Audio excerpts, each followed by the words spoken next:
From Mothman and Nessie to the spirit that haunts your home, welcome to Bob After Dark, a podcast about legends, lore, and the supernatural. So turn your lights down and your volume up and enjoy your trip to the shadows.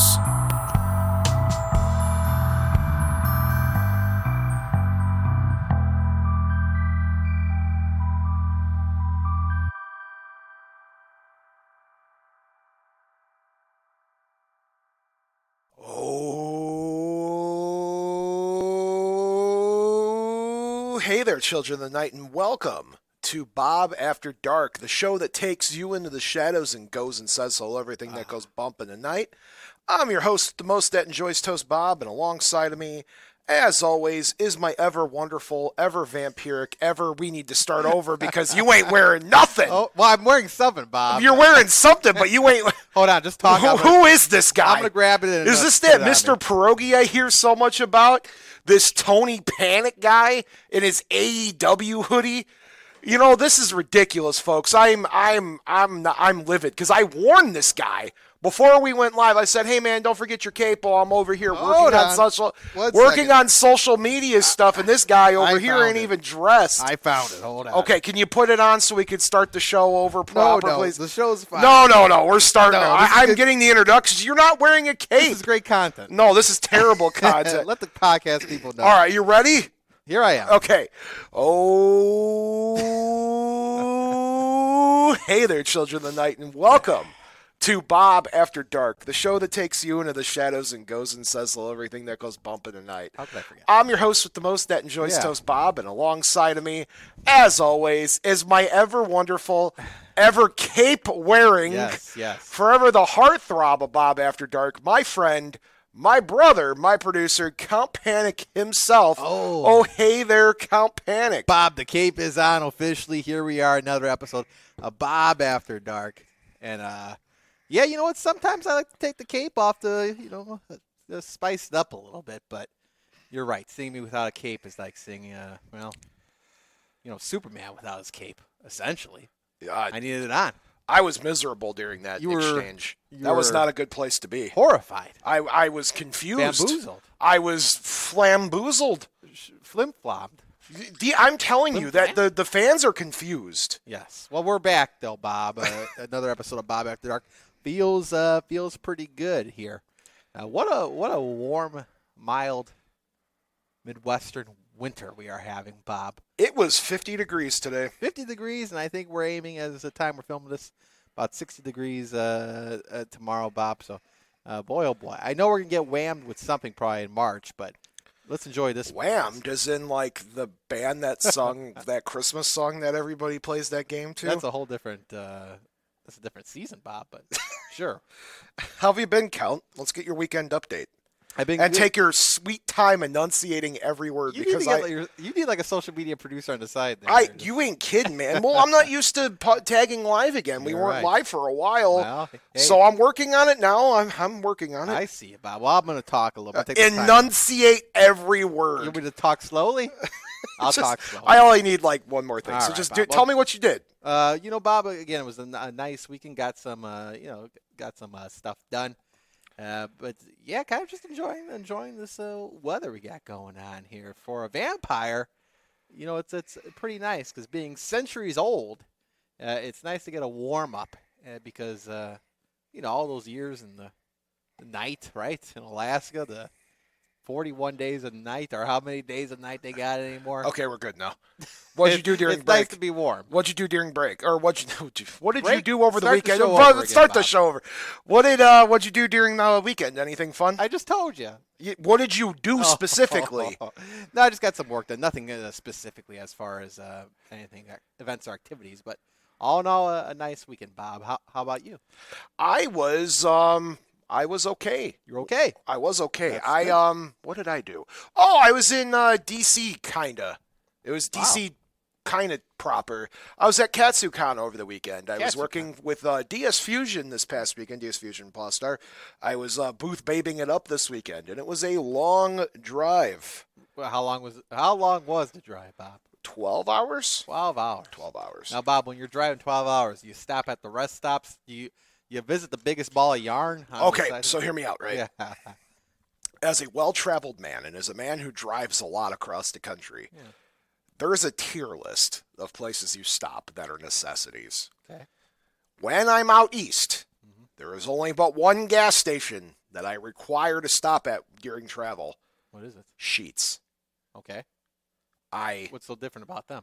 Sheets, you could order your food made ready to go. So like fresh ingredients, like you can order, me being a vegetarian, it's hard to eat on the road You if I don't want. Buc-ee's? I went to 2 Buc-ee's in my life, and I was not impressed. Oh, really? People are going to come for me now. There's a lot I of know, but Buc-ee's I'm a vegetarian. So, the reason you go to Buc-ee's is for the brisket. Yeah. I don't eat brisket. No. So, it's kind of their corn nuggets are okay. I enjoyed their popcorn. That was okay. But, other than that, Sheets is the way to go, man. So, when I'm traveling east, it's Sheets. When I'm traveling north, it's Quick Trip. When I'm traveling west, it's whatever works, I guess. But Sheets and Quick Trip are top tier destination gas stations. So you stop at those when you're driving? I do, especially east and north. And when in Wisconsin, you got to stop at the Cheese Castle. The Mars Cheese Castle that has not sponsored us yet. Well, it's happening. This Yes. is the year, Bob. So anyway, coming back from D.C., had a good time. It was a long drive. Got a lot of thinking done on Bob After Dark. I have some pretty cool things I'm going to be announcing in the next couple of weeks. Keep an eye out for the Bob After Dark online store. Wow. It has been a long time coming. I don't have much news this year other than it's coming. Okay. It's coming very soon. All right. So you'll be able to get your Bob After Dark merch from that when that launches, which is coming soon. It's coming very soon. So I'm really excited about that. I'm back on Twitch starting tomorrow because I was gone all weekend. I will be streaming tomorrow night, so the Twitch thing's been exciting. You guys can check out my schedule there at twitch.tv/BobAfterDark. Plays, Bob After Dark Plays is the URL for the twitch.tv. So I got a lot of thinking done. I got a lot of work done. I ate some good food, which was good while I was gone, and here I am. I'm back at the show, which is my home, and this is my happy place. Is my studio. And if you're listening to this live, a rare appearance of sorts of us both out together, and Steve. Yes, this upcoming Saturday, which is February. If today's the 20th, so this Saturday we're going to be at the Elgin at the 24th. Right? 24th, yes. Yeah. So Saturday, February 24th, myself, Count Panek, and Steve will be speaking at Side Street Studios for the Dark Matters Podcast Festival. We are opening the show, which is really exciting. Wow. I mean, that's a high. That's a pretty cool honor to be opening for the Podcast Festival. It's like the biggest paranormal podcast fest in Chicagoland. I am so honored to be able to speak there, and you and I are going to be there with Steve. Yeah. Yes, and it's $10 entry. $10 entry. You can come see me, Count, and Steve talk about something. We're going to talk about something. We can't say it yet. Surprise. It'll be a surprise to everybody, but it's going to be a really good time. I hope to see as many people out there as possible come out and say hi. There you have it. Yes. But now I'm home, and this is Bob After Dark. It's your week. We've been weekly lately. Hey. So I think it's safe to say we are your weekly paranormal radio and podcast show where we talk about legends, lore, and supernatural, things that go bump in the night, lights in the sky, and, of course, Count Panek's favorite snack to get at a gas station. Oh, man. Favorite snack to get at a gas station. Gas station. You know, some of these gas stations got some high-level stuff now. They're making pizzas. They're, what's the churros? They turning the churros, but just a favorite snack. I mean, Bob, I'm a simplistic man. You know, if I need a little snack, maybe a bag of chips. And really, the bag of chips probably just depends on my mood at the day. But yeah, I'm simplistic. I'll go with a bag of chips. Yes, that's I am a popcorn guy. I like to get a bag of pre-pop popcorn. But how many? Well, I guess in a bag, or is it like is there a machine in these gas stations? Well, no, you just get a bag of popcorn. Just a bag of popcorn. Just a bag of popcorn. Because I could see some of these high-end gas stations having a whole machine out there of popcorn. Absolutely. But no, that's my favorite. I like that. And Cheerwine is my favorite soda to get. However, I am sad to report that I saw the sugar content in Cheerwine, and it broke my heart. Never heard of that beverage. It's popular out east, Ohio, Virginia, the Carolinas. Super popular there. You can get it at Sheets. Sheets did not sponsor this podcast, but listen, Sheets, my DMs are open. Holla at your boy for a sponsorship deal. I'm a cheap date. But Cheerwine is so good, man. I love Cheerwine. And then I had a heartbreaking moment today, or yesterday. It was yesterday because I got my last bottle of Cheerwine. Looked at the label? Looked at the label. 70 grams of sugar. That's above the recommended. That's 120%. Yeah. Do they have a diet version where you could just get nothing in it? I've never seen the diet version of Cheerwine, so no. That's too bad. But I will tell you, sugar, my diet be damned. I still love me a Cheerwine. It just takes me like 4 sittings to get through it. Maybe once a year, a treat. Or usually I'll get it on the road, and like I don't drink it in one go because 60 grams of sugar is a lot, or 70 grams of sugar is a lot just to drink it. Yeah. And since I'm not on a hardcore diet, but you guys know I lost 50 pounds. Yeah. Down 55 now officially, Wow. which is kind of cool. 55 pounds down. I have to be a little bit more careful about what I eat and drink. So, but I still love me some Cheerwine. What does it pair best with? What's that? What does it pair best with? Like what should you I eat usually with get it with popcorn, or I'll just get it by itself. Oh, Sometimes I'll get like a grilled cheese. But anyway, I digress. The show is not about... gas station grilled cheese? Listen, bro, Sheets grilled cheese hits different. You could put whatever cheese you want on it. So anyway, if this is your first time watching or listening to Bob After Dark, we are saying your weekly show, and we split the show up into 2 parts. The first part of the show is the weird, spooky news of the week. That's where you, the fans, and me, the Bob, go scouring the internet for articles related to the strange, the unknown, ghost sightings, cryptid encounters, aliens or UFOs being spotted over cities, weird advances that borderline on science fiction. And Count Panek is not aware of any of them before we go into the story. So Count Panek gives us this hashtag Panik's take during the show, so he can give us his take on the news article. And then we dive into the lore of the week following that. Lore of the week, that's where we rip the pages right from Dr. Ben Vanderson's diaries to bring you some interesting news, interesting lore. It's the meat and potatoes of the episode. Right. Count Panek eats the meat, and I eat the potatoes. There you go. Yes. So without further ado, Count Panek, we are diving right in, aren't we? Let's you ready take for a the deep dive. You ready for the weird spooky news of the week? I'm ready. Okay, so our first news article comes to us today from Steve. Our Steve? Our Steve. Oh.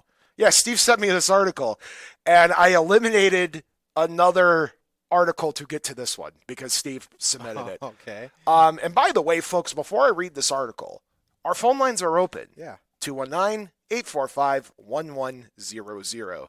That's 219-845-1100. Call in. Our record sits at 7. Can we hit 10? Wow, you skipped ahead of 10. I think it's possible to get 10 calls tonight. All right. So 10 calls. I mean, I'll starting now. Yeah, I mean, I guess I won't hit 10, but it'd be great to hit 10. That's my new goal. Yeah. Anyway, so story comes to us from Steve. This is from clickorlando.com. A 35-foot long monster was reported in the St. John River. What could it be? And sightings of this thing started in 1953 on Lake Dexter.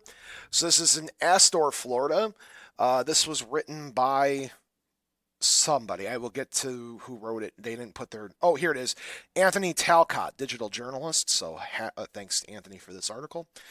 Decades ago, a 35-foot long creature was allegedly seen along the St. Johns River in Astor, speaking of rumors of a mysterious beast lurking in the waters nearby. Boaters who saw the so-called St. Johns River monster described it as a gray-horned, four-legged with an appetite for hyacinths, Hyacinths. Strangely, witness accounts reported seeing it either in the river or the land. According to newspaper articles from 1959, the beast, theorized to be some sort of prehistoric creature that had survived into modern times, had been reported by witnesses ranging from Lake Monroe up to Lake George. During that year, the Orlando Sentinel spoke with Buck Dillard, a longtime Astor resident and river guide who was the first to see the monster. Dillard told reports that he was taking a Missouri couple out fishing in Lake Dexter, which is when he spotted the creature's head pop out of the water. He looked at us for about a minute, then he went under the water and swam underwater away from us, Dillard said. We waited about 2 hours in the same spot to see if he would come again, but he did not. An animal with the same description was later reported in Blue Creek and the Astor Bridge, among other several locations. Rumors of the monster spread to the point that even then-President Homer Wright of the Astor Chamber of Commerce believed them. That thing has been seen by many reliable persons, Wright said. I wouldn't be surprised at all in the wilds of Florida if there weren't some kind of creature like that monster described. Several news outlets at the time reported the decrease in hyacinth, you get the word, along the river, which fed even more further into the myths surrounding the monster. One Kissimmee resident posted a $5,000 reward to anyone who could catch the monster alive. Some people tried to organize a hunt to capture the monster to prove its existence. Regardless, the legend brought crowds of tourists to Astor, hoping to catch a glimpse of the fabled monster. However, many biologists at the time believed that the creature was just a manatee that was being exaggerated by witnesses. Fun fact, folks, in case you don't know, manatees were the original sightings of mermaids. At least that's what a lot of people believe. You'd see the manatee, and people believe that they were mermaids once upon a time ago. So that's a thing. In addition, the Miami Herald reported that the disappearing hythens were carried downstream thanks to quick occurrence brought by the rainy season. What about witnesses who reported seeing it walk? Former Florida Game and Freshwater Fish Commissioner John Deek told the Orlando Sentinel it might have been a regular cow. Cow? Why is your cape off? My cape just fell off. 1 second here. My word. Continue on. If you've ever been into that county or country and have seen cow come up with eelgrass and weeds all over its head, you might imagine it was a monster, he said. They stick their heads under the water to get to the eelgrass. Despite those theories, Dillard did not believe it could be a manatee. I've seen schools of 25 manatees. They're in the river all the time, he said in October 1953. I've seen some of them 800 or 900 pounds in size and 15 feet long. Chances are that the St. John's River monster wasn't some prehistoric beast, but there's no way to know for sure what Dillard saw that day on the river. So that's just a quick retelling of the story of the strange river monster in St. John's River in Florida. How about that, Bob? Are you okay over there? Yeah, the video's fine. I think the radio skipped a little bit, so I'm trying to navigate the waters with that. But Bob, we're good. We are good. Okay. But the river monster, terrifying. There was a lot of river or sea creatures out there, as far as it goes, and the river monster sounds like it could be maybe a relation to Nessie somehow. Perhaps. Across the pond. Yeah. But this doesn't have Nessie like Nessie properties. Nessie's this long eel-like creature. This is more sea cow-like. Sea cow? Sea cow. Manatee. They call manatees. Manatee. Manatee they call sea cows. You know that, right? Sea cow. I do. Well, sea cows, manatees, whatever he is, it's dang creepy to me. Yes, this thing has like horns apparently and has like scales. It's kind of cool because they in this article they reflect back on the original newspaper articles that that they did reports on back then. And I can't hear you now. Your audio cut out. So anyway, as I was saying, it's kind of cool because they're reflecting and they're showing the cartoons of like what people believe they saw in the river. And it's really interesting because we don't get that here in the Hammond Times or, any other local newspaper as far as like strange, creature encounters and stuff like that. Interesting stuff, Count Panek, wouldn't you agree? I would agree, Bob. Are we good now? We are good. The video is fine. It's just the radio, so I'm going to fix it now. Sounds good, folks. Sorry about us at Radio Land. My mom and John are probably very upset right now. All right, so let's move on to our next news article here. And this is NASA Protocols for Asteroid Strike Alert. This is written by, I believe, our old pal Tim Binnall at Coast to Coast AM. When the Chicks Club impactor, a 6-mile wide asteroid, struck Earth 66 million years ago, it wiped out 75% of our planet's species. Today, if an asteroid of similar size were to strike, it would unleash catastrophic consequences, including shockwaves, tsunamis, seismic activity, and darkened sky leading to freezing temperatures. NASA's Planetary Defense Coordination Office, in collaboration with the International Asteroids Warning Network, works diligently to detect, track, and assess the risk of nearby hazardous asteroids. Should such asteroid approach, NASA would issue an alert to relevant authorities such as the White House for National Threats and of the United Nations Office of Outer Space Affairs with international concerns. With over 34,000 near-Earth asteroids identified thus far, NASA aims to predict their orbits decades in advance to implement defense measures such as deflecting or destroying the asteroid to prevent a potential apocalypse. Hashtag panic stick if you're available. Yeah, I heard some of that. Asteroids are scary, Bob, when you think about the whole asteroid. I like the cable. Are you just going to use it as a blanket tonight? Should I just? You're fine. Shattering the illusion. But folks, for just one night only, I'm going to let loose and take my cape off for a second here. But Bob, we're good back on the radio now, by the way, right? Yeah, it keeps going in and out, but that's not our fault. That's the system's fault. There. My mom's going to yell at me later. Does your mom? But Jed TV is free right now. My mother would not know how to log into Jed TV. There's no login. She wouldn't even know how to turn on something like that. Well, it's the phone. But the asteroids themselves, it's something we got to monitor at all times, Bob, and take them out if need be. I think it's interesting that these protocols are now public knowledge. I can't imagine 50 years ago that NASA would have given public knowledge that, hey, just in case an asteroid's going to come and, wipe out humanity, we have a plan that we can either deflect it or, blow it up into the atmosphere. Yeah. It also makes you wonder what other things they're defending against or what they're preparing to defend against in case of an attack. Yeah. Yeah, that's the thing. And you never know. Now, asteroid, think about years ago, Bob. If an asteroid was heading to Earth, we would really not know about it, right? Because there was not many scientists back then. But now we got technology and science, and we should know if that thing is hurling at us at any given point. So, hooray for living in the future.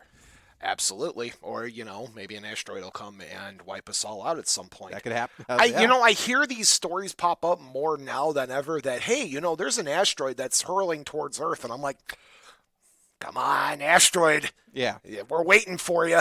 We're waiting for you, asteroid. Absolutely. We'll be ready, though, when that day comes. Absolutely. Yeah. By the way, folks, you can call in 219-845-1100. Put Count Panic to work more than what he's doing already. My cape is off. Oh, jeez. All right, you ready for the final news story? Yeah. This is actually a Chicago-based news story, which we don't get to. We get sometimes. So this comes to us from WGN, written by Aaron McLeary. Is the Fountain of Youth in a Cook County Forest Preserve water pump? Is it? That's what the article says. That is something. I will say, I have an opinion about this before anything. This is a disclaimer. This goes out to everybody. Stay out of the Cook County Forest Preserve for the love of your life. It is so terrifying. You can go around the designated paths, but do not go off the designated paths of the Cook County Forest Preserve. It is extremely strange. That place is a hotbed for high strangeness. I have heard of cryptid encounters as far as a Bigfoot. I have witnessed some strange incidents, including our old pal James from Peoria falling into a river. That I felt really just bad like that. We have a caller on the line. We do. Let's take it live. All right, we'll take it live. Caller, you're on the air. Hey, Bob, you know who this is, right? I do not. You do not. This is Rick Weber from Windy City. Oh, hey, Rick, how's it going? You sound very great. different on the phone. Yeah, that's what I get that a lot. I don't know why. It's just, the magic of whatever. What's on your mind tonight, Rick? I just wanted to tell you, Bob, that your podcast is absolutely brilliant. Oh. I have to say I didn't really start listening to it till maybe 3 months ago. You got a lot to catch up on, Rick. I've gone back and listened to a ton, buddy. Absolutely fantastic. I find it highly entertaining. You and the Count are amazing. Thank you. You actually are tied. You actually are tied with another podcast. Do you want to know what the other podcast is? I'd love to know what the other podcast is. Bassmasters.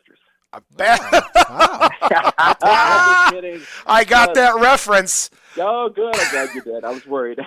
Rick, thank you so much for calling in, buddy. We appreciate No problem. you. That's You guys one have a down, fantastic- 9 to go, Panic. Take care. Oh, come on. Nice, great call from him. That's Rick very right nice. there. We appreciate fan calls on here. We have another one as you're dialing. No, that okay, we were you just hanging lying up to the me. phone there. Sorry, Rick. Rick, thanks for calling in. We appreciate it. Yeah. 9 more calls to go, folks. All right, so Cook County Forest Preserve is a hotbed for hive strangeness. I have had my own encounters in there, including but not limited to poor James from Peoria falling into our river. It is not a place you should be going to look for the Fountain of Youth. Are you okay over there? We got a phone call. Well, let's take it live. All right, we'll take it live. Caller, you're on the air. Well, I just can't let Rick one-up me, can I, Bobo? Is this JR, former co-host of Bob After Dark? Well, co-star of Bob After Dark. He cameoed on Bob After Dark twice. Cameo, yes. Cameo is a great word. Yes, I love he that cameo. cameoed. But that's not really why I'm calling. I'm actually calling the count to talk to the count. What's Oh, what the? Excuse me? The show Why not? is called Bob After Dark, as I not put, the as I Count put my Panic. cape back on, we're good to go. Fine. I'll sit back. I'm not important. So, Count, Hey, talk Count, to your thanks for- fans. Yeah. Hey, Count, thanks for accepting my friend request, sir. Nope. No problem. Is that on Facebook? It was on Facebook. Yeah, I buddy. know. I don't think I'm. I also have an Instagram too, but I'm more of a. I'm still a big Facebook guy at the end of the day. I never got into TikTok or the Snapchat. You do have a TikTok out there of you dancing. Well, that's what TikToks are for, right? I guess. But That's fantastic. happy to have you on board the old Facebook page. Nice. Also, okay, now I got to talk back to Bob because We I don't don't want him have to to feel talk left to out. Bob. You don't have to. What's Bob After Dark, right? I guess it's just cross this out and put Panic After Dark, I guess. Why not? I'll go produce the show. No. But Bob, I do have a serious inquiry, sir. Oh, hit me. Well, don't actually hit me. I might cry. I would never do such a thing. Navy sea monsters. Maybe sea monsters? United States Navy and the encounters with sea monsters. Oh, is that a thing? That is a thing, sir. Huh. Do you have a story Just you're something ready to to think share about. me with me, or are you just trying to pitch an idea to me? Pitch an idea. Hey, maybe I'll come on the show with you. We can explore that option. Yeah, will you be sitting down texting the entire time again? Yes, I will. Absolutely. To all my fans. To all 2 of my fans. You can do the social media. Yeah, right. We're going to take that into consideration, JR. I appreciate you calling in, sir. Number 2. Now, 2, we're down. We need 8 more to go. Thank you so All much right, for calling in, thank you. There you JR. How about that? 2 down, 8 to go, And right? that's with the faulty radio tower going on right now. I so suppose we're doing good. okay. I mean, obviously somebody's listening. Yeah. All right, but anyway, so stay out of them woods, the Cook County Forest Preserve. But let's get back to the story at hand. All right. Are you familiar, before we begin, with what the Fountain of Youth is? That's Fountain of Youth. That's when you drink it. It's like the Indiana Jones, right? Then you drink it and you stay young forever. Yes. So the idea of the Fountain of Youth is that the water would erupt out of the Fountain of Youth, and then if you drank the water from the fountain, you would cure all your ailments and stay young forever. It was also almost kind of like the plot line to the movie Death Becomes Her. I don't know if you've ever seen that. Bruce Willis and Meryl Streep. I can't remember who else is in that one, What a but cast. that movie's a blast. It's a jam. But anyway, the Fountain of Youth, and the story goes that it was supposed to be in St. Augustine, Florida, and Ponce de Leon was out looking for the Fountain of Youth, and that's where he thought it was in Florida. But apparently, it's in Cook County Forest Preserve. Let's begin. So, we've all heard the folklore. By the way, this is by Aaron McLeroy, if I didn't say that before. We've all heard the folklore about the Fountain of Youth. Turns out Chicago has one of the best. Many believe that Chicago is one of the best. Recently, Block Club Chicago wrote about a local brewery concocting a special ale from a perforated magical life-extending water source. There are more than 300 hand-pumped water spigots, pumps tucked away in the Cook County Forest Preserve, but only one with a line waiting for people to fill up. I have drank out of those water pumps before. I don't know why people are lining up there, but that's the story for another day. Many are making the pilgrimage to the unassuming pocket along Irving Park Road and Cumberland Avenue for a jug of what they call holy water. The Schiller Woods pump isn't fancy. In fact, it looks pretty much like it did when it was originally installed in 1945, but it's so coveted that the Forest Preserve of Cook County has to repair the handle several times a year from all that pumping. Many believe that this water is special and makes them look younger, but many claim that it was blessed. Oh, we have another caller. I apologize. I hung up on you, caller. Call back. You hung up on him. I hung up on them. What Bob. are you doing? I hung up on the caller, Bob. So call me back. Call us now. Call us now. Anyway, let's get back to this. And good job, Count. You're just hanging up on people. I'm hanging up on people. I think we got him back. Okay, let's take it live. We'll take it live. Caller, were you the one that my producer just hung up on? Hey, I think I got deed load. You know what that means, Bob? I do not know what that means, John. You want to tell him, Count? Well, it's the owner of the station, Jim Delo. He accidentally hangs up on people a lot, so it's called. What is this now? You know, John, we're trying to go for a record tonight. We're on 3. We need 7 more to go. Yep, I'm number 3. That's why I'm not going to keep it too long. I never do anyway, but you always give me good questions to think about, John. Well, I'm just thinking. I'm trying to picture the Cook County preserves. It's right around the corner from us, right? And just like any preserve, you got trees, probably a path. Yes. You said somebody fell in a pond of water over there. So so what's going on over there that I might have missed? Sorry, the radio's been faulty. Apparently, the Fountain of Youth is at the Cook County Forest Preserve from this one water pump that I was just about to say apparently was blessed by Pope John Paul II when he came through Chicago. Oh, really? Wow. And this news is just coming out now? Apparently it's been like a local kept legend that is just now making it to mainstream media that I had no idea about. And I've been through those forest preserves, especially out in that neck of the woods doing investigating plenty of times. And I've never seen a line of people doing this, but I think it's time for a field trip because I know exactly. Yeah, you know what? I was just going to mention that if you were planning on doing some type of investigation there, since things are happening over there, Absolutely. There's things that have been going on there. There's been a lot of things going on there, John, especially the story of the Mad Stoner. Can I tell you about the story of the Mad Stoner before you go? Well, certainly. So the Mad Stoner, apparently in the 70s, there was a person who killed people with a rock, and police couldn't catch him in the forest preserve. And apparently, the way he killed them with the rock, they believe that this guy killed them with the same rock. And so he was known as the Mad Stoner. That sounds like Ernest T. Bass of Andy Griffith. I don't know if you ever watched that episode, but he was a guy that took a rock and kept breaking windows. He came from the hills. He was the Mad Stoner. The original. So, the original Mad Stoner too. But interesting, Bob. You're always interesting. John, I appreciate it. So you know what? 7 more to go. You could do it. Thank you, John. You're much appreciated. And my dad, John, could navigate. John can navigate Jed TV, so everybody else could navigate Jed TV. I'll teach my mom son if I can. Yeah. That's getting easier and easier. All you got to do is click it on, and it comes on. So no problem. Absolutely. All right, Bob. Thank you so much for calling in, John. Yeah, we'll see you. Take care. Appreciate you. That's 3 down, 7 to go. Wow. All right. So many believe that the water, water like bingo. What's that? It's like bingo. Yes. It's a game of bingo. Yes. Many believe that the water is special and makes them look younger when they drink it. But many claim that it was blessed by Pope John Paul II when his motorcade came through Chicago in 1979. For you guys that don't know who Pope John Paul II is, but I can tell you that if you're remotely Polish, you're somehow Catholic in the city of Chicago, your parents probably had a photo of him in your house or a painting. Some people still think he's Pope. My father, till the day he died, I believe probably thought that Pope John Paul II was, he still claimed him as the Pope because he was the Polish Pope. He was the hero of the Polish people. Yeah. Really? Am I joking, though? No, Listen, you were Polish and you were raised Polish Catholic. too, of course. Tell me that you don't have a painting in your house or some sort of memorabilia. There's Pope John Paul items. There is. Yeah. I will tell you that my father has like a 3-foot Pope John Paul II statue. He has a statue there. Yeah. He does. Yes, that man was like my father's hero, and it's just because he was Polish and he was the Pope. That's it. But he loved the guy. Yeah, yeah. Anywho, and so, well, what an interesting turn for the story.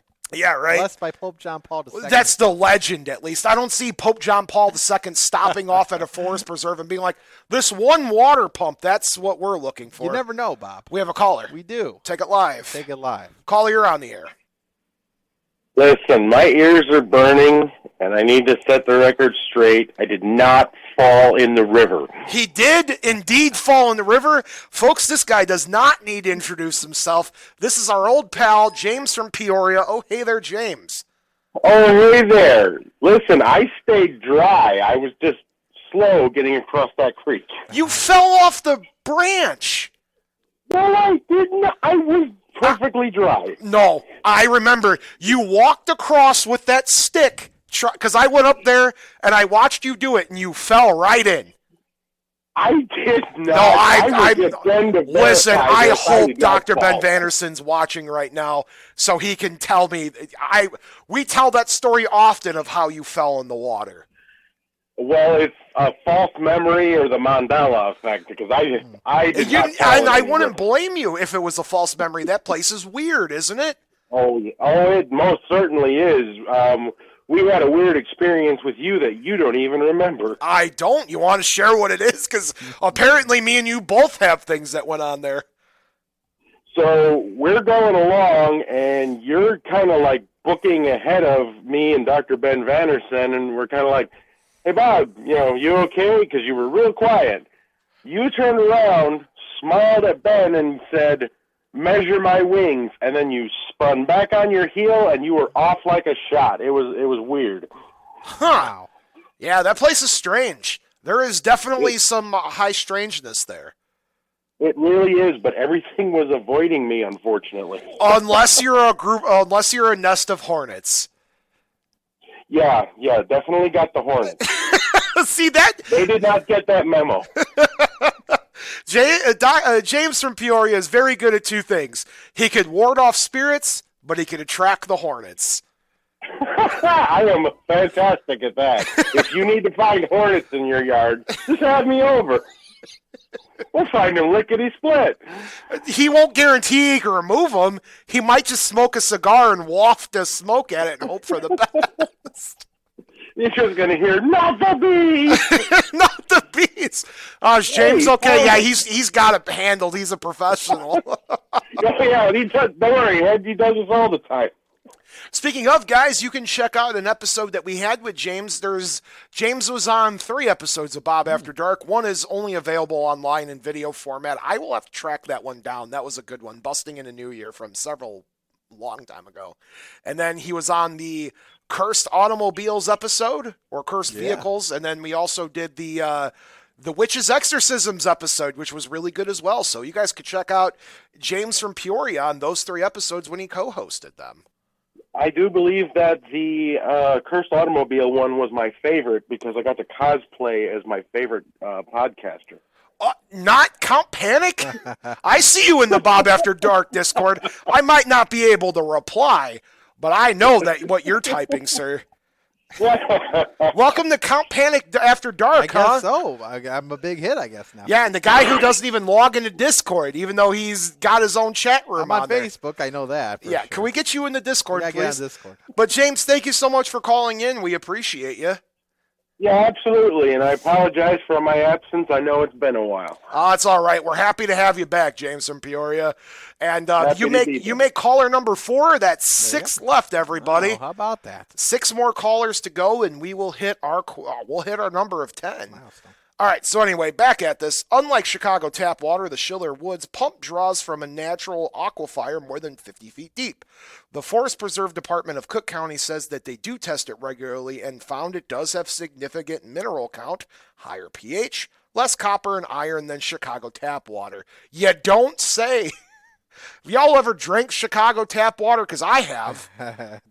You don't touch this stuff. You don't touch the stuff. It's like the water fountains they have here for me at the studio. Our water fountains aren't Lead poisoning. Lead poisoning. Come on. Anyway, so, and from the watering hole to the hop butcher for the World Brewery on Lincoln Avenue, where brewmasters are testing their newest ale, Rejuvenation Station, which is a great name, by the way, made with the water from the magic pump. Can't officially say that it's magic because we have no proof of that, but it's still a fun story no matter what you believe, co-owner Jeremiah Zimmer said. Your brain kind of goes there. If this magic water pump is legit, we should probably make a beer out of it. I 100% with you. The beer debuts later this month, so later in February. I believe Count Panek and I are going to have to go make a trip to go have one of these beers and go hunt down the water pump. I will not be going in those woods without Dr. Ben Vanderson, but that's a story for another day. He's not the first. Chicago bartenders have reportedly been using this magic pump water drinks dating back to the 50s. Wow. The water is free to the public, and there is another pump that draws from the same aquifer across the street, but few use it. And like the water in the word, that continues to flow, the line continues to grow because the only thing more powerful than the fountain of youth is the restorative powers that lie to those who believe in it. Hashtag Panic's Take. Yeah, that's very fascinating, Bob, as my cape falls off one more time. It's done tonight. You already threw it. You already messed that up. I'm throwing in the cape, as they say. But, from the water pumps from Pope John Paul to everything in between. A fascinating story. Yes, Bob, we will have to take a visit. Yes, 100%. The water pump. So funny enough, and I wish Patrick was listening from Ghostly, but I know he's not. He's busy tonight. I need you to know something, Count. What's that? Would you like to know what other weird high strangeness happened specifically in Schiller Park as part of the Cook County Forest Preserve? What's that? My favorite encounter ever of high strangeness in Chicago, other than the Mothman sightings, is the praying mantis man wearing overalls.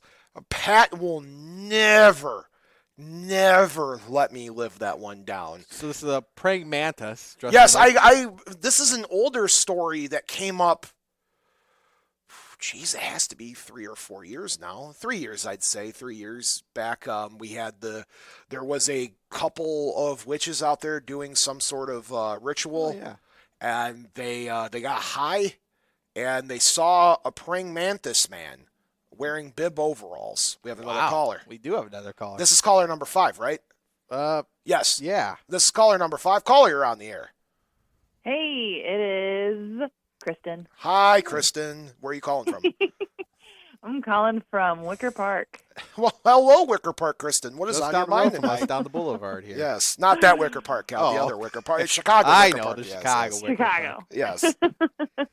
No, I was calling because that story, the story you just read, I went to that Block Club Chicago article because I was curious, and they talked about other people using that water. It says, like, as of tomorrow, Hot Butcher's Tap Room on Lincoln Ave is going to be, like, the beer that they made with that water will be available. So tomorrow? As of tomorrow, Feb 21st, at Hot Butcher's. That is good to know. I appreciate you being ready to give me that information, Kristen. I thought it was pretty cool. Also, to not in the same vein where you're telling people not to go off trail because spooky, for me, it's coming from don't go off trail, people, because environment. Right. Stay on the trail. It protects our woods if you stay on the trails allotted. When you go off trail, if too many people go off trail, it can cause issues for environment. So, if it's cool to go off trail in some areas, do it because it's spooky. No, I don't recommend it because then you'll get attacked by a mantis man wearing overalls or the deer. I hate when that happens. That'd be a cool picture. It'd be a terrifying picture. Folks, do not take advice from Kristen from Wicker Park when it comes to going off trail at the Cook County Forest Preserve.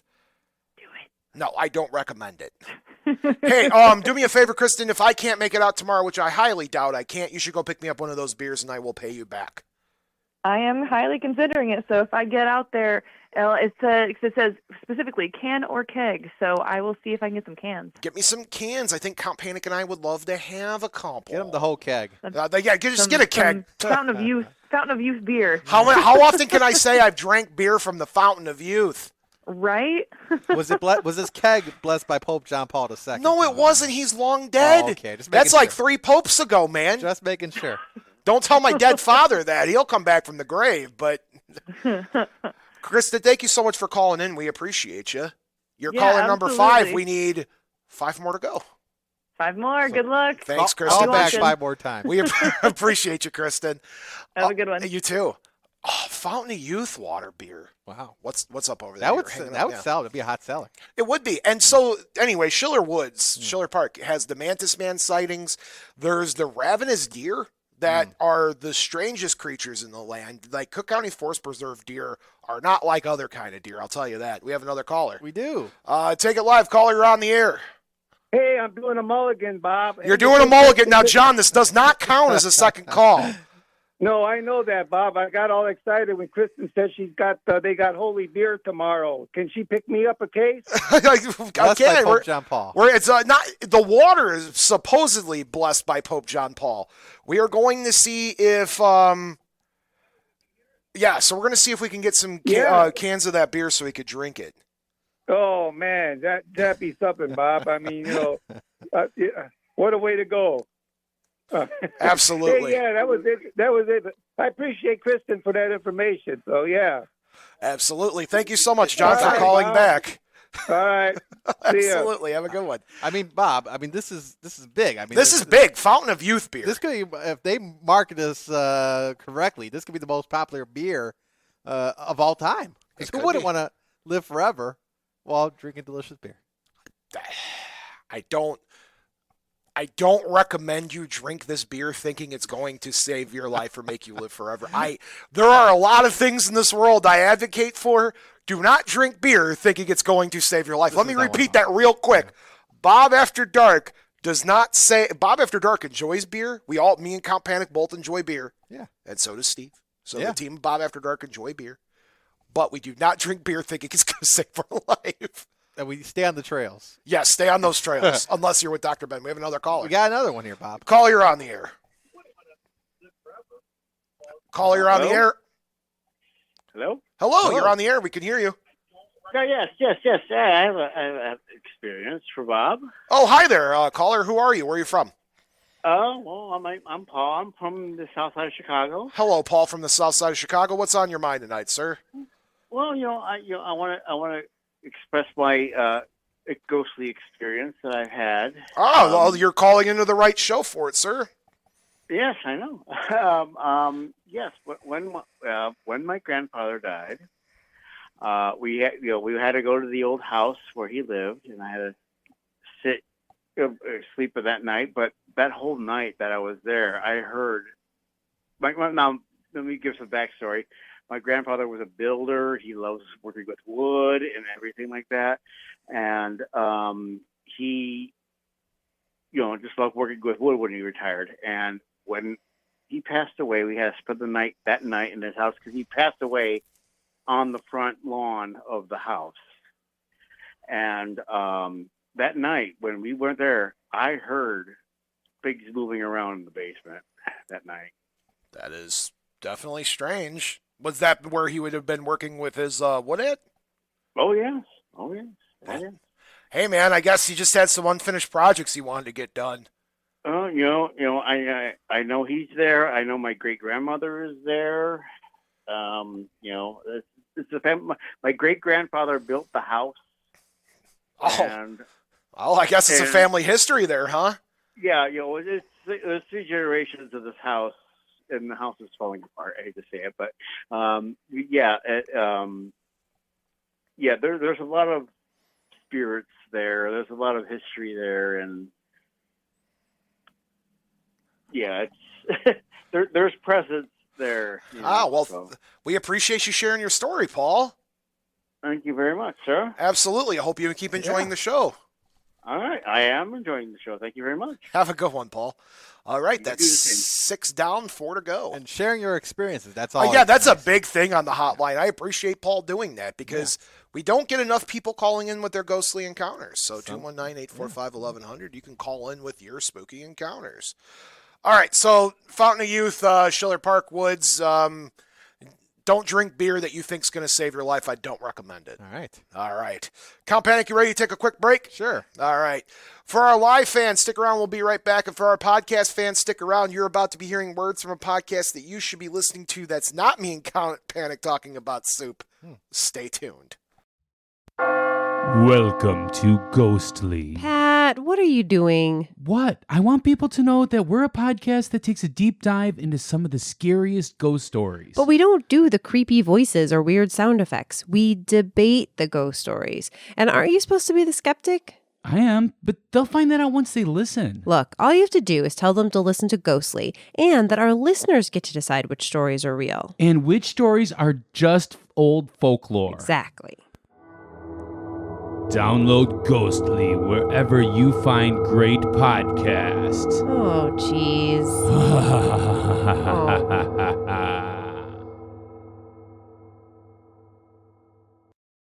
And we're back. Oh, hey there, Count. Oh, hey there, Bob. How are you? I'm doing pretty good. How about you? Doing good. What did you do during break? During break, Bob, I went to that the well, water pump. The pump, yes. Yes.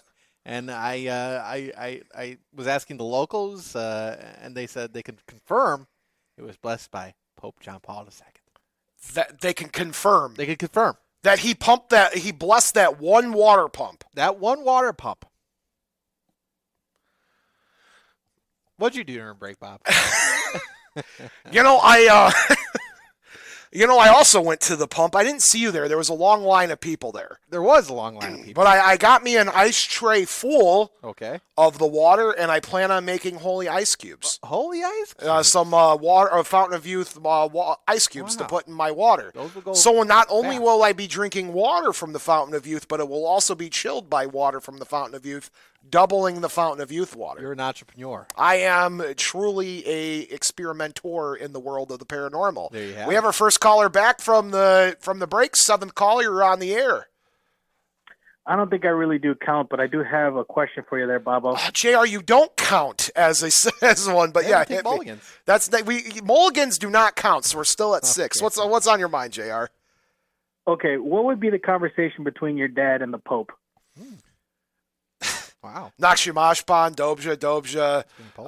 Speaking Polish back and forth, probably swapping pierogi recipes. And that guy was legitimately my father's hero, or at least one of. And my father would have been starstruck, to say the least. I could tell you, if there are 3 things my father did when he entered the afterlife, first was dancing with Princess Diana. Second, he got to experience probably talking to Sonny Bono about like the Cher stuff, because my dad was a big Sonny and Cher fan, and then seeing his mom. But then other than that, he would have been attending Pope John Paul Mass. That's why we always said Dad passed on a Sunday, is because he was ready to go see the Pope. That's very interesting. You know, if I saw the Pope, I'd ask him to tell me a joke. What do you suppose the Pope's joke would be? Probably very Jesus-like. Can't say it on air, huh? It'd probably be very clean. That's fair. A knock joke. Yeah. Thank you so much, JR, for calling in. Well, it'd probably be better than the German Pope's jokes. We're moving on. Thanks, JR. Appreciate you. You want to hear a joke? Knock, knock. Good night, bye. Good night, bye. All right, back to 6 callers, 4 to go. Yeah. All right, so during break, I made the Fountain of Youth ice cubes. Fountain of Youth ice cubes? Yes. Well, they're going fast. Yes. All right. So, the past couple of weeks on Bob After Dark, we're diving into the lore of the week now. So, the past couple of weeks here on Bob After Dark, we covered haunted bridges. We covered a strange road that is in Pennsylvania that we talked about last week with Steve, that we all agreed that was hooey, except you. You were the only one who said no hooey. I said no hooey. So, I found another one. Another haunted road. This one is my favorite, and I will explain why. Would you like to know what the name of this the haunted stretch of road is called? The name of the haunted stretch of road, what's it called? White Lady Lane. White Lady Lane. And would you like to know why the stretch of road is called White Lady Lane? I can only imagine. Because it's haunted by a lady in white, baby. Oh, man. Which is really what they all wear, right? Exactly. You know, I would say top 3 ghost tropes, and this is a Bob After Dark list. If I had a magical green screen behind me that could pop up a list, like I'm Vanna White right now of the spooky world, right? So top 3 ghost tropes. Ghost trope the first, lady in white. Ghost trope the second, cold spots. Ghost trope the third, orbs. I knew you were going to say orbs. Orbs are garbage. Don't believe any. I don't believe any orb story. No? There is not one orb story other than maybe when it comes to UAPs, UFO stuff. I can believe that kind of thing. But as far as orbs being ghosts, I could discredit that 10 times from Tuesday, and I could tell you that I'm a believer. Right. There are times I want to believe it's real, and I've seen photos, but it's just, as far as disproving ghost theory, orbs are so easy discredited. Right. Flash, flock of dust, bug, because bugs reflect really weird and flash, I promise you. But as far as the other two, Lady in White, we have Resurrection Mary here on the south side of Chicago, most popular ghost story probably in Chicagoland. Lady in White. And as far as cold spots go, 100% believe that would be a believable ghost thing. We as paranormal investigators measure drops in temperature for potential ghost activity. Yeah. But, so, top 3 ghost tropes is that particular, but number 1, 100% is a lady in white. There is always a lady in white, and if there's not, there's not always. There's not always lady in white. Sometimes it's the body of a lady with the head of a dog. Yeah, I will never let that lift me down from the dog face bridge in San Pierre. Yeah. San Pierre. Indiana. Anyway, so I found an entire road dedicated to this lady in white. And it is, in of all places, a place called Walhalla, North Dakota. Walhalla, North Dakota. Walhalla, North Dakota. So we're going to start our reading off by an article from newsbreak.com written by EVM, or EVM, EVIEM. The town of Walhalla, which is about an hour and a half north from Grand Forks, was one of the earliest settlements in North Dakota and the entire upper Midwest. Established in 1845, fur traders from France and England would often trickle in to collect furs, till the land, and convert Native Americans to Catholicism. Throughout history, Walhalla has had its roots firmly planted in the fur trade. The Northwest Company Fur Trading Post was established in 1797 by David Thompson, a British-Canadian cartographer. There's also the Gingras Trading Post, built in 1840s by businessman Antoine Bloch Gingras. You'll also find the Kitson Trading Post, formed in 1843 by the American Fur Company representative named Norman Kitson at Walhalla State Historical Park. Kitson is the oldest building in North Dakota and is protected by the state's Historical Society. And, as we all know, with a town as old as this, there is bound to be some juicy ghost stories. The dusty road off of County 9, I mentioned, happens to be the site of one of the most whispered about ghost stories in the entire state, the legend of White Lady Lane. Before we get to the ghost stories, let's talk facts. The Ward County Independent, the official news supplier of Ward County and Minot, which it's like the local newspaper there. So, every county or district has their own newspaper. This one just happens to be called the Ward County Independent. And here's a story from November 10th, 1921. Pembina peddler kills girl, then attempts suicide. The tragic true story of a young woman's deaths at the hands of a scorned man. The true story details the death of 16-year-old Anna Story, who was killed by Syrian peddler named Sam Kalil, who is pictured in the newspaper, which you can go up and look online. Anna Story, age 16, is dead. Her mother is in a local hospital with a broken jaw, and Sam Kalil, a peddler, is nearly dead from the loss of blood after an alleged double murder and suicide. The story goes on to talk about the children's accounts. Anna's brothers were only 8 and 11. They said Kalil was jealous of a suitor of Anna's and stole into the room where Mrs. Story and her daughter were sleeping and shot her through the breast. When Anna's mother attempted to help her daughter, Sam retaliated by shooting her in the face, shattering her jaw. Sam, realizing what he did, attempted to end his own life, but the gun was pulled and failed to discharge, and the knife he tried to slit his throat with was dull. When the police arrived on scene, Sam gave himself up. He was sentenced to life in a Bismarck prison, but was set free 10 years later at age 71 to reside with family in Minnesota. How do you get out of jail 10 years later after murder, attempted murder? I don't know. And, you know, that's ridiculous. But anyway, apparently, Anna haunts Eddie's Bridge every Halloween. As for Anna, legend says that she stayed behind. Every Halloween, residents of the town say that Anna walks near a swamp by Eddie's Bridge off of County 9, still in nightgown that she wore the night of her murder. And despite the newspaper story, many different versions of this truth have spouted over the years. One says Anna was a young girl who became pregnant outside of marriage. Her parents forced her to marry that man, and after they did, the child died. Anna was so heartbroken that she hung herself from the bridge, and her ghost can still be a sign of hanging in her wedding dress. Some say she is a woman who hung herself in the 1940s after her husband didn't come back from war. Other versions say that Sam the salesman took her down to the dusty road, took advantage. No matter what version of the story you hear, it's always tragic. So that's the preface of White Lady Lane. Okay. So right now we have, let's pretend I have a nice green screen graphic behind me. Right now, confirmed facts. Anna Story was a young girl who was killed by a peddler by the name of Kalil, K-A-L-I-L, Kalil.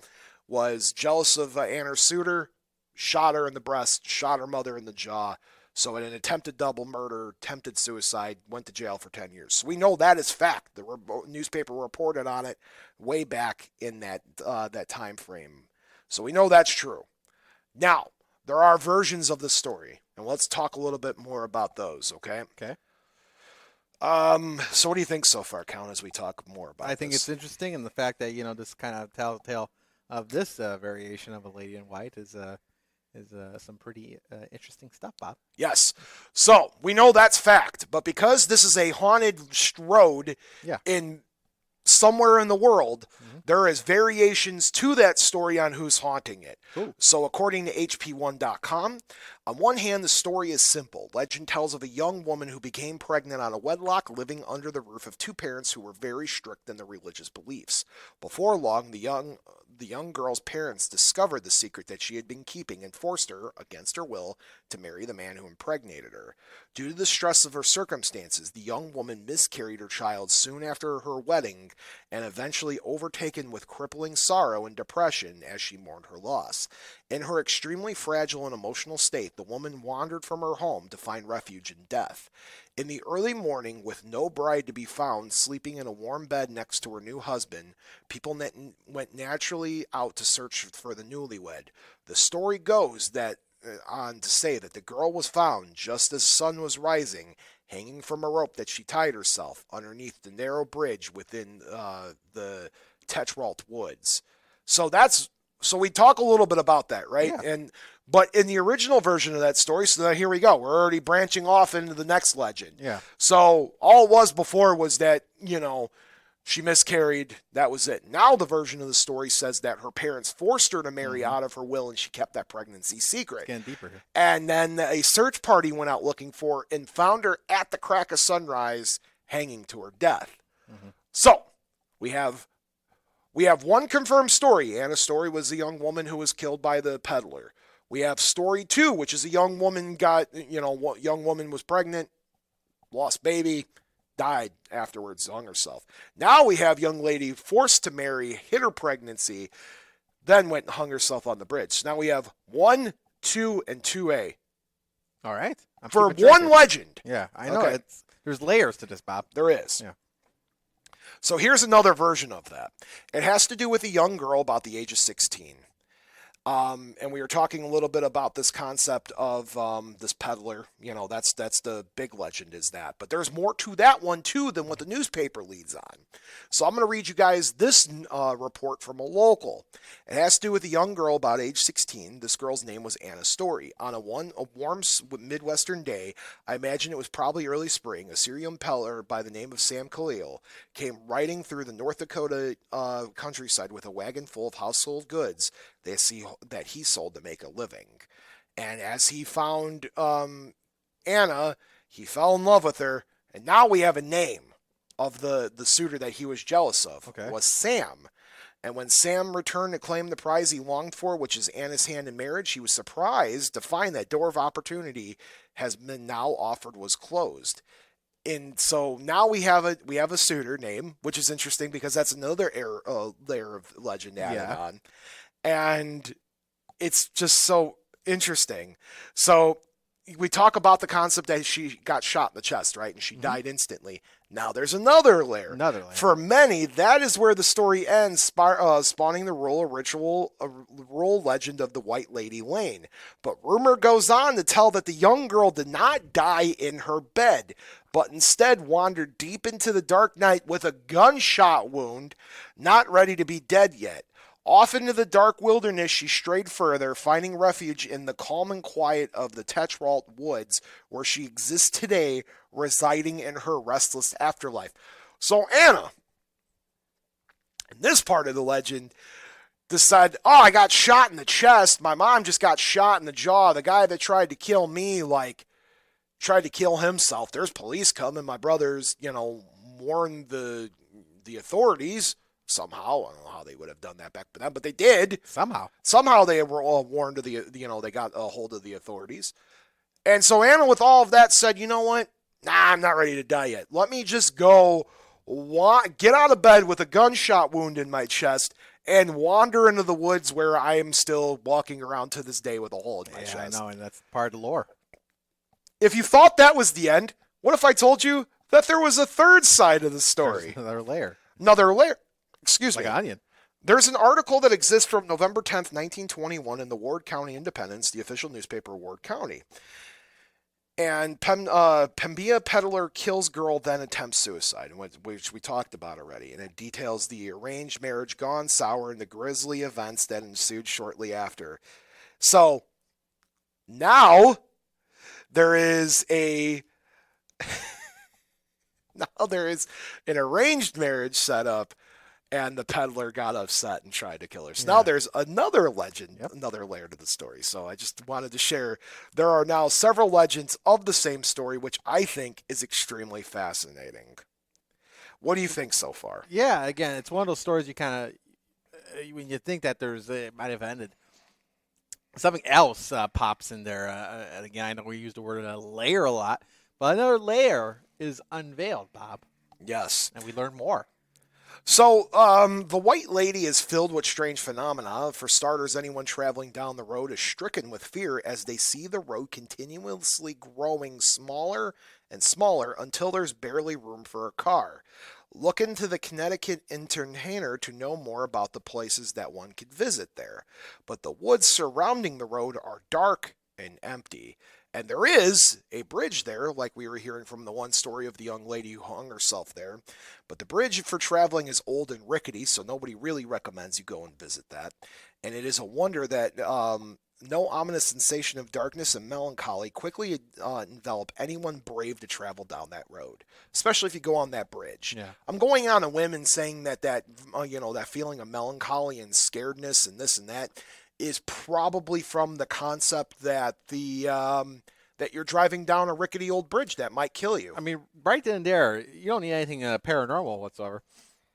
That's scary enough. Much like stay out of the woods. Stay out of those woods. Bridges as well. Yes, many visitors seem to stumble upon the odd road on accident. They report feeling almost drawn there despite no intending to end up there. The unluckiest travelers are even more shocked to see a woman throw herself over the bridge. Another layer to the story.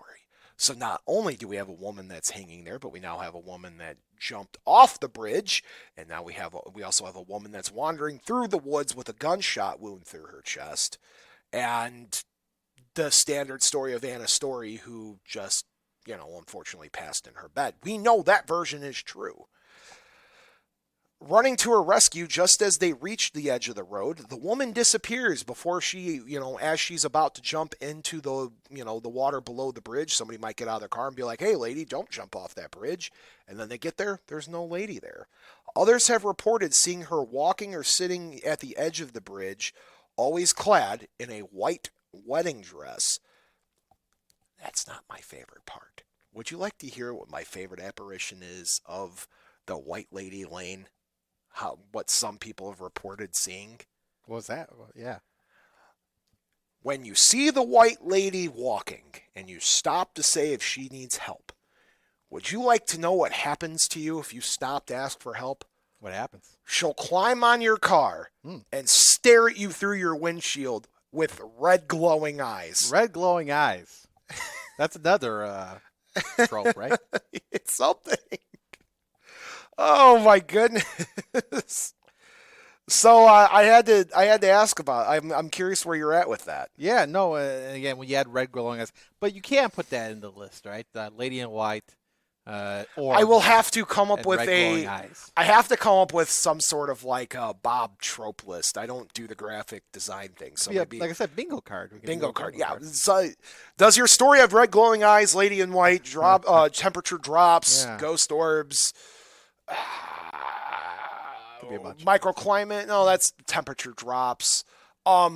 Disembodied voices, strange noises that can't be explained. Ooze on the wall. Ectoplasm, yes, that's a real thing. Well, real as far as paranormal experience is concerned. So here's an interesting post I found on the North Dakota subreddit I wanted to talk about because there's another legend of this young woman. So the story goes that in the early 20th century, a couple settled in that area. The wife got pregnant and the husband was deployed to World War I. She eventually had the baby, but soon got news that her husband was killed in the war. And this caused her to lose her mind. So she dresses in her wedding dress, picks up the child. She takes the child to the river near the homestead and drowns it, and then hangs herself from the bridge, thus creating White Lady's Lane.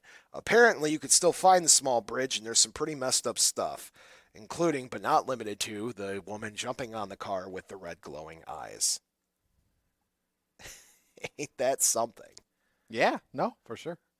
So, we have, 4 or 5 legends now about the one woman in white that's wandering through the through this area at night that they've dubbed the White Lady's Lane, which I think is a really good name for a really good ghost story. Ask me what I think about it. What do you think about that? I believe the Anna story, if there is a ghost in that neck of the woods, no pun intended, actually all pun intended, I'm going with, why would it be Anna if she died in her house off property? So in the paranormal, when we talk about this a lot, the concept of intelligent haunting versus residual haunting. Can you tell me the difference between the two, please? I'm going to hit you with that because you should know this. I don't. We've talked about it hundreds of times. State the question one more time. By the way, the Jed TV stream went out at 10:02. Oh no, are we back? People are chiming into the Discord saying, "Oh, we must be back. It's 10:14." Well, yes, but okay. So somebody says it's back and ready to go. There you go. Okay. Anyway, so why would residual haunting is the concept of a time loop. Spirit is walking by the same time frame every single night. You try to interact with it. It doesn't acknowledge you're there. So residual, it's energy that exists, but does not have either the intelligence or the power or the something to actually communicate with you or interact with you. If the spirit is able to interact with you, it then becomes the intelligent haunting. So there you go. Yes. See, these are You should know this. I know, but Bob, I'm still thinking about orbs and ooze and the mist. Yes. And the red light, red glowing eyes, and the ladies in white. It's just all terrifying. So, with that being said, if it's Anna's story, why is she haunting that one stretch of road if she died in her bed when she was shot with the gunshot wound? I don't know. How did that happen? How? I don't know. That's what I'm asking you. Well, I'm no crime guy, but I guess I could, I don't know. I'll do some. Do you believe that she would have gotten out of bed, wandered into the woods because that's where she wanted to die instead of her bed? Do you believe that? That's feasible. No. No? No. It's not feasible? Not buying it. Well, why the heck did you ask? You're shot. Oh, I'm asking you. It's your opinion. I'm just giving mine. I've never been shot in the chest before, but I guess my first immediate reaction is, I want to go wander out in the woods now. I don't know. Really? That's just, I'm saying, that's not the first thing that comes to mind. All right. But then again, I also have never been shot in the chest, so I don't know. Well, stay that way. Yeah, let's hope I keep it that way. Keep it that way. I don't know, Count Panic, it's just a strange thing. So why would it be her? Mm-hmm. If anything, the area surrounding where her home was, which I guess was near that area, would have made it haunted, but there's no story of Anna's story going to the bridge. No. At least not reported. Everything else comes from legend. So we know for a fact that there was a young woman by the name of Anna who was killed by a peddler. We know that for a fact. We do. But we don't know why she would be haunting the stretch of land. And if somebody is haunting that stretch of land, we have 5 different versions of the story, which sounds very similar to our story that we spoke about last week in Pennsylvania. You have so many spiraling paths of this, piece of lore, again, all pun intended, that it gets lost in the translation where the original story came from. But we know Anna was there, right? That's the original origin. Yeah. But where did this concept, like I told you 4 or 5 different stories. You did. You had the woman who her husband died in World War I, grief-stricken, she killed the baby and hung herself. Then you had woman hung herself just because she, and then you have there is so many twists and turns to this that if there is that many women in white wandering those woods, I don't believe that they're all Anna, and that's just too many women in white wandering through one area. It's a lot going on. It sounds to me like hooey. Really? Is this going to be a segment every week? Is it hooey? Hooey? Is it hooey? I don't want to discredit people. I am not in the game to discredit people's eyewitness accounts. So, with that being said, do I believe that there's a woman in white wandering through those woods? I'm going with plausible. Okay. I'm not going to say, yep, 100% I believe that. I'm saying it's plausible. I'm not saying it's not probable, but it's plausible. Because, we have our own woman in white right here on the south side of Chicago, and we still don't know who, Resurrection Mary is. There's theories on who she is, but no one could prove that for real who she was, right? No. So, but there have been hundreds of accounts over the years that don't know exactly, I've been told by people who didn't even know the story of Mary before their encounter. No. So, ask me if I believe in Resurrection Mary, or at least something, right? Do you? Yeah, I do, 100%. Okay. Not who we And Archer Avenue is, a lot of people believe sits on a ley line. It was once a trading outpost that a lot of the Native Americans would be wandering through on Archer Avenue. So maybe the stretch of road is sitting on a ley line. Maybe. Maybe there's a woman who died at the facility, right? Maybe that's a thing that had a facility, but in the vicinity, that's the word I'm looking for. Yeah. So maybe this young woman died in the vicinity and from one of the other cases. My question is, if there's a newspaper for Anna's story, why isn't there a newspaper article about the woman drowning her baby during World War I? Mm-hmm. Because the Anna story was before. Yeah. And we have a newspaper from that, but there's no newspaper article talking about the woman who drowned her baby and then hung herself. We don't have that. There's some holes. No pun intended. So that just leaves me to wonder what's going on there. Yeah. Or is it teenage lore of I live in the middle of nowhere in North Dakota and make up your own ghost. Make up your own ghost story about a creepy place to go, because this bridge exists. It's in a really thick, heavy part of like desolate, remote, Walhalla, North Dakota. So I mean, that maybe you live there and you say that's that place is haunted, right? I think you gotta take a trip to North Dakota, Bob. I think my niece lives in North Dakota, so maybe I gotta go up there and visit. Yeah. So I'm curious where you stand. Do you believe that it's Anna's story? Do you believe that it's another woman, or are you calling hooey on the complete thing? Yeah, you like to give it the benefit of the doubt there and believe it, but there is some stuff that needs to be answered, Bob. So I can't really put it in the. Can I go somewhere between hooey and real? Yeah, plausible. Plausible. Okay, we'll go plausible. That's where I was. Yeah, it's plausible. I'm not saying not I don't. Full on hooey. I'm not going 100% hooey. Do I believe that the stories are hooey? Yes. But yes. Do I believe that there's a woman jumping on cars and staring at your soul with red glowing eyes? I don't know. I'm leaning more towards hooey on that. But I will say, I do believe that maybe something's going on in them woods. It's very possible. Could be possible. And maybe there was a woman who was killed out there, but we don't have any proof of that. No. I have proof of Anna's story, but I don't know why she'd be haunting this bridge and this neck of the woods when her house would have been the one that would have been haunted. Yeah. So I don't know. I don't know. Plausible. Plausible. Yeah. Plausible. I'm going with there might be something there, but I don't believe it's what people say it is. I'm with you. Yep. Well, thank you, Count. I'm glad we could be on the same page. Unlike last week, yes. Yeah, you were just like, oh, yeah, I believe everything going on there. I believed it all. Believed it all, including the witch that jumped out of the portal and locked gates and sent It could happen. the army of small feral people out there with pitchforks. Yeah, that was a wild story, my man. Yeah. But you still never know for sure. Absolutely. Can't discredit them.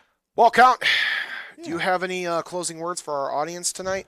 Bob, as we have been saying throughout the course of the show, stay on the path. Do not go into those woods. And stay off that rickety bridge. Stay off that rickety bridge, for goodness sake. Folks, thank you for watching and listening to another episode of Bob After Dark. On behalf of me and Count Panek, we just want to wish you all, the viewers, sweet dreams. To my mom, who is listening at home, hopefully I want to wish you sweet dreams. And to my dad, wherever you are in the universe, I hope you're happy, comfortable, and doing whatever it is that you want to be doing. And, of course, to Tiff, no matter where you are in the world, I hope you have the sweetest dreams of them all. Good night, everybody, and remember the two most important rules of Bob After Dark are, not all who wander are lost, and as above, so below. Until next time.